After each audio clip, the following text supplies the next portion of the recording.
Okay, so I'm talking today about committees. We could do a whole seminar on committees, but this is just a general overview and some useful information from our perspective to help things run a little bit more smoothly. Before I start, I just would like to ask for a show of hands of who's currently on a body corporate committee. Okay, so nearly everybody in the room. So this will be information that you should be familiar with. There hopefully will be some tips in here and some things that you might pick up on that you could do differently or work on. So another quick show of hands is, does anybody know if they're part of a committee that's for a body corporate that's under the small schemes module?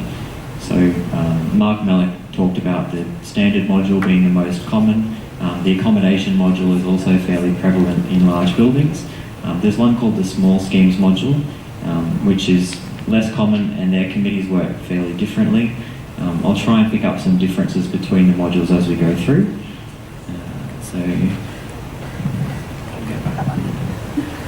So the legislation applicable to committees is the Body Corporate and Community Management Act.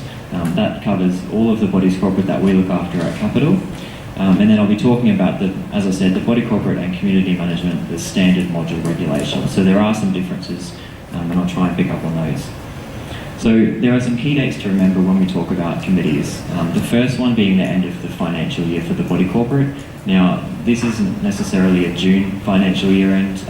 There are financial years at the end of every month. So it depends on when your scheme was first registered. You could be a January financial year end or any other month. And then the next key date is the annual general meeting. So the whole committee process hinges around the AGM. That's where the committee is elected each year. So at the AGM, we've got two possible outcomes. The first outcome, which we don't like to see, being that the committees are not formed. So you may have an insufficient number of people willing to be on the committee. In that situation, the body corporate then needs to have a second general meeting. This is called an extraordinary general meeting. And that meeting, basically the body corporate tries again to form a committee. If they don't form a committee, the body corporate must consider a Part 5 agreement, and I'll talk about that in a little bit. The situation we do like to see is that a committee is formed at the AGM. Once we form a committee, we'll talk about resignation and replacement of committee members, which can happen from time to time, and then also some general roles and responsibilities of committee members, in particular the code of conduct, spending limits and other issues that are restricted from decision by the committee. We'll talk about how we like the committee to provide instructions to Capital, how committees can make decisions, and also then look at an example, which is the committee's response to a safety report.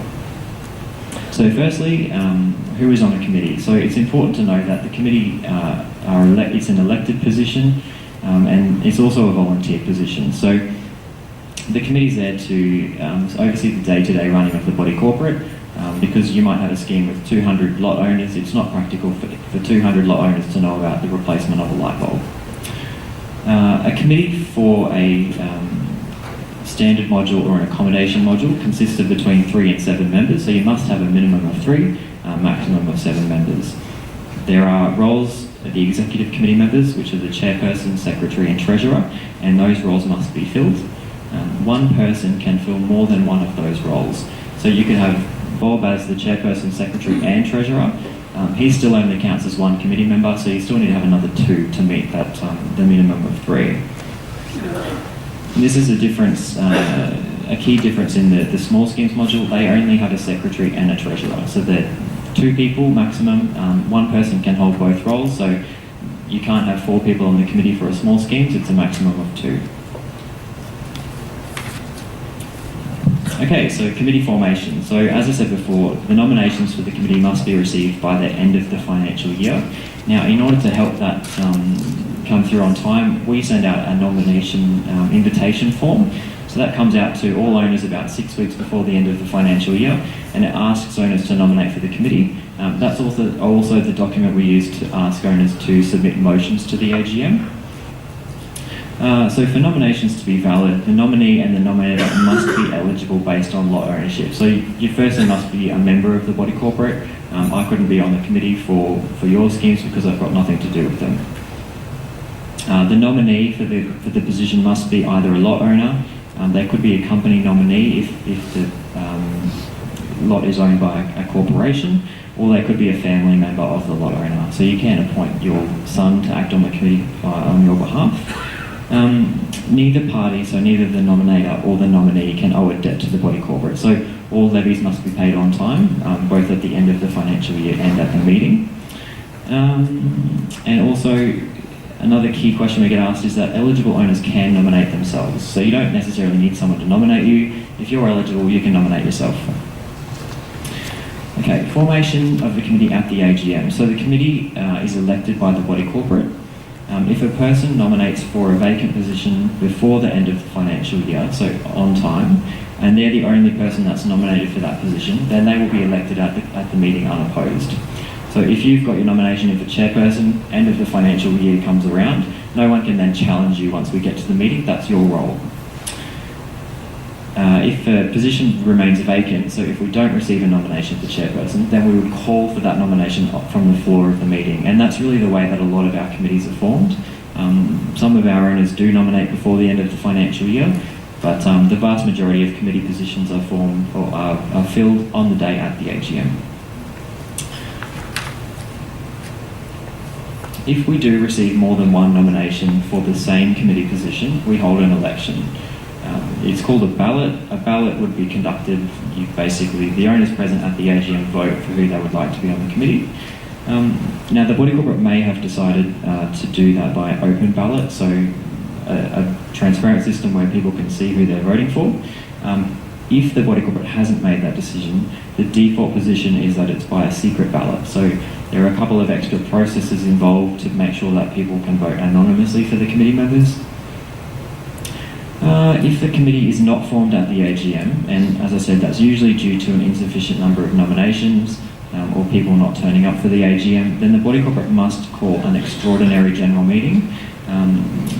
That must be held within 1 month of the AGM. That EGM, the extraordinary general meeting, allows the body corporate to appoint additional committee members. There's no requirement to have an election at the second meeting. They can appoint somebody who's there and willing to take the role.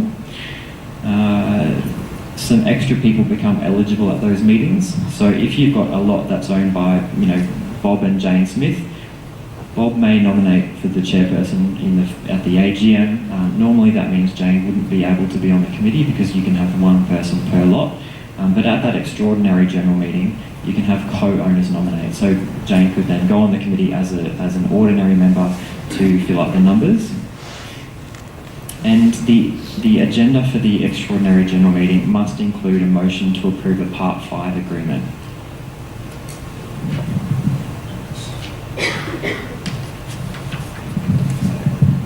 So what is a Part 5 agreement?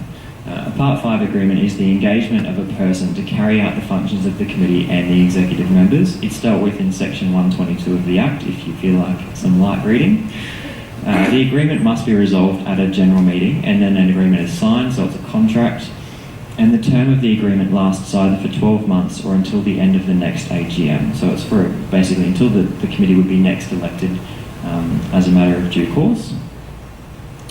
The Part 5 agreement authorises a body corporate manager to act on behalf of the body corporate by exercising powers of the committee and each committee member. The body corporate manager assumes the decision-making authority of the committee, and they carry out their functions and provide regular reports to the body corporate regarding the management of the scheme. Most importantly, the appointment of a body corporate manager under a Part 5 agreement is expensive. A typical Part 5 agreement for 12 months at our office would cost each lot owner in the scheme an additional $1,000 plus GST per year. It's not cheap, it's a lot of work, and we would really like to see committees formed and carrying out their own decision-making processes. It reduces cost to the body corporate, and it means that the owners of the scheme who are invested there have full control over what goes on. Okay, so we have a valid committee. It was formed at the AGM, and then we're going to talk about resignation or replacement of committee members. This doesn't happen a lot, but it does happen.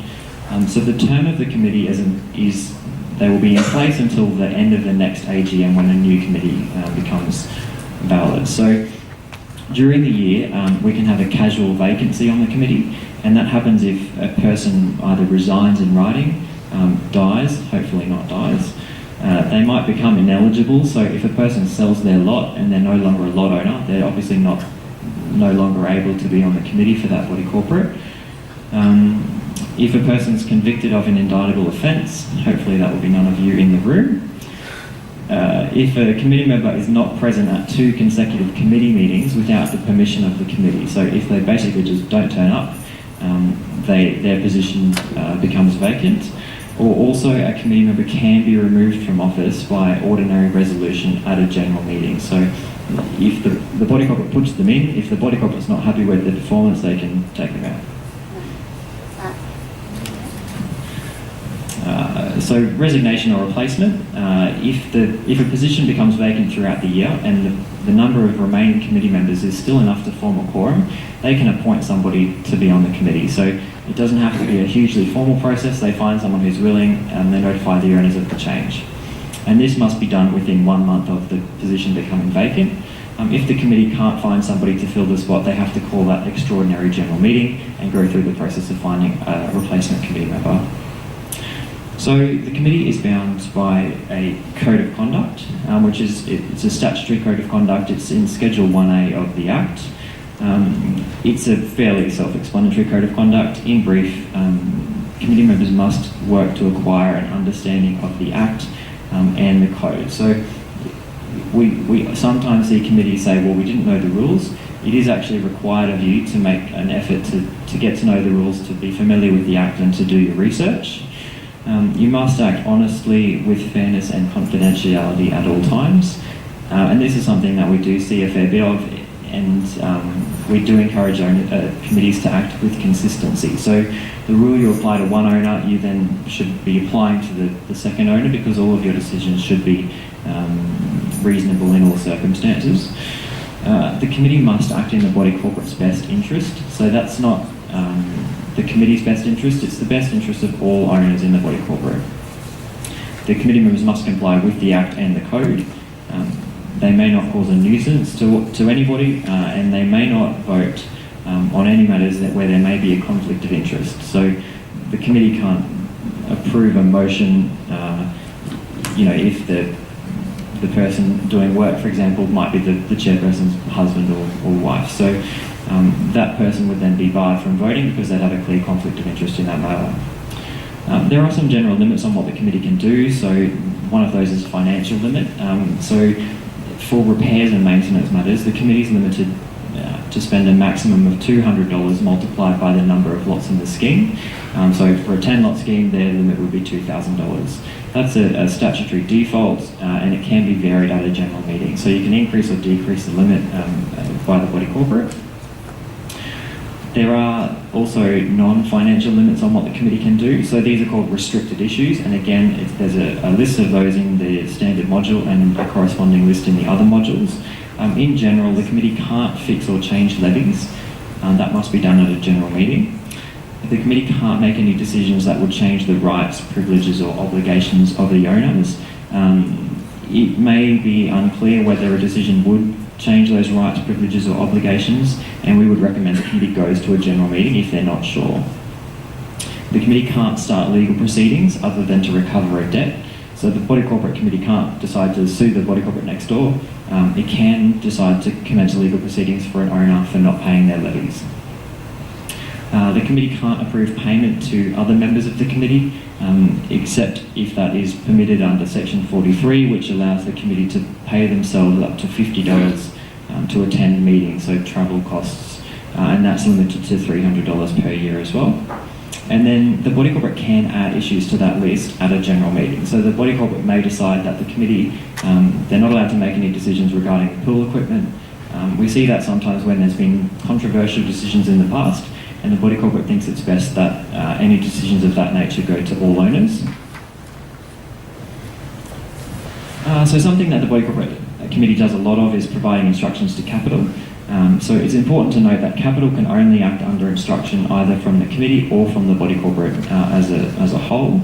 We can't make decisions on behalf of the committee or on behalf of the body corporate. And to avoid misunderstandings, we really recommend the committee follow the proper channels for giving us instructions and making decisions. So there are two ways that the committee can make decisions. One of those ways is at a committee meeting. This is a formal process, so owners must be invited to the meeting. They must be given 7 days notice and a copy of the agenda. At least half of the committee members must be present at the meeting for the meeting to go ahead. At a committee meeting, there is simple majority voting, so you must have more people vote yes than vote no.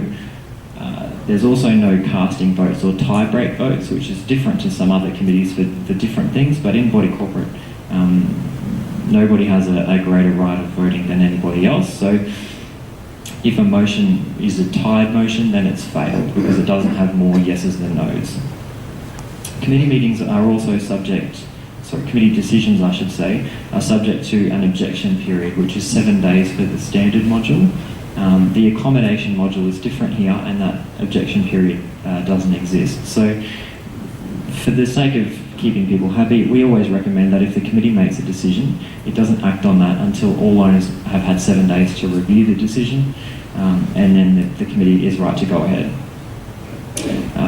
This is in place to stop committees from making controversial decisions that then can't be unmade. So, we see like a tree down the back of the common property. The committee might want to cut it down. It might not bother any of those committee members to cut it down, but there may be a general consensus among the body corporate that the tree shouldn't be cut down. If the committee acted on that decision straight away and the tree was removed, the owners could object and the committee's decision may not be valid, but then the tree's gone, so you can't get it back. And that causes issues. The second way that the committee can make a decision is called a vote outside of a committee meeting. We call this a VOCM for short. So this is a paper vote. You may have heard of a flying minute, it's the same thing. So owners must be notified of the decision as soon as possible, but the 7-day rule doesn't apply. A majority of committee members must vote yes for the motion to be carried, so you need a majority of committee members who are able to vote to respond. So if you've got 4 committee members, at least 3 of those committee members need to be in favour of what's being asked. And again, those decisions are subject to the 7-day objection period for the standard module. And then lastly, I'm going to give you an example of the committee's response to a safety report, which is something that happens every year for most of our bodies corporate. So the safety report would be put up at an AGM, the body corporate would vote on it and then decide who is to obtain the report. Now normally Capital would obtain that on your behalf, and once we receive that report we send it to the committee. So the committee would need to receive the safety report from Capital and read it, review the recommendations in the report. The committee then needs to either obtain quotes or write back to Capital and instruct us to obtain quotes. So we won't go off the bat and just do something for you. You need to tell us what you would like us to do. The committee then can look at the quotes and either call a committee meeting. They might arrange a VOCM process or a general meeting if the quotes are over their limits. Again, for committee decisions, no action should be taken for 7 days after the decision is provided to owners. The committee then supervises the work and then advises Capital once the work is completed and authorises payment of the invoice. So you can see that there's a fair bit of interaction there between the committee and Capital. Something that we are seeing more and more of is communication by email. So I understand that all of you today would have received email invitations. Most of our correspondence to the committee is by email, and we do get, I had one recently where a safety report said that the driveway was too cracked, it needed to be replaced because it was, called a major trip hazard for people. I emailed that to the committee, said, here's the report, please review it and let me know what you would like us to do. I got an email back from the chairperson saying, please replace the driveway. So that's obviously not a clear instruction. It's come from one person out of 5. We can't act on that. We don't have quotes. We can't just approve the replacement of the driveway without more information. So we went back to them and said, look, we can't do that, but if you instruct us to get 2 quotes, we can get 2 quotes. We can give them to the committee. The committee can look at them. It's going to be over your limit, so you need to call a general meeting for all owners. And then once we go through that process, we can look after the works on your behalf. But we need constant and clear instructions because no instructions means no action.